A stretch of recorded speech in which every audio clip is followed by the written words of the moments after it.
The Samsung Galaxy S25 Ultra is set to be the next flagship device from the South Korean tech leader, likely launching alongside the Galaxy S25 and S25 Plus in January. While details about its design, specs, and features have already surfaced, making it a highly anticipated release, waiting for the S25 Ultra might not be the best choice. Here are 7 compelling reasons to go for the Galaxy S24 Ultra instead.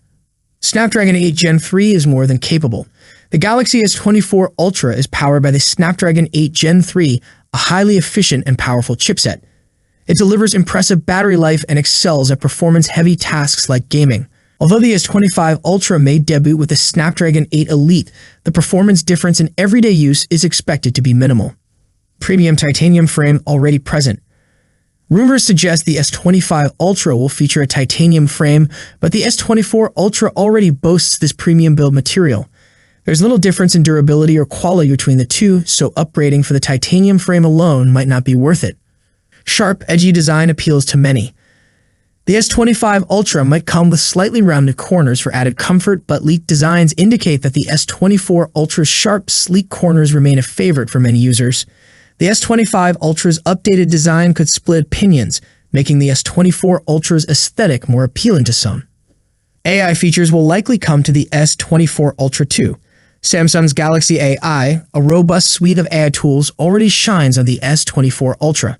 Based on Samsung's track record of extending new features to older devices, it's likely that many AI enhancements introduced with the S25 Ultra will also be made available on the S24 Ultra through updates like One UI 7. Hardware that still stands out. The S24 Ultra boasts exceptional hardware, including an ultrasonic in-display fingerprint scanner. The S25 Ultra isn't expected to offer groundbreaking advancements in these areas, so the S24 Ultra remains a formidable option. Incremental camera updates expected. The S24 Ultra's camera setup includes a 200-megapixel primary sensor, a 50-megapixel 5x telephoto lens, a 3x telephoto lens, and an ultra-wide camera. The S25 Ultra is rumored to bring only minor updates, such as improvements to the ultra-wide lens. Considering Samsung's trend of incremental camera enhancements, the differences may not justify the wait. By opting for the Galaxy S24 Ultra, you get flagship performance, premium build quality, and advanced features without the higher price tag or extended wait for the S25 Ultra. What are your thoughts? Let us know in the comments.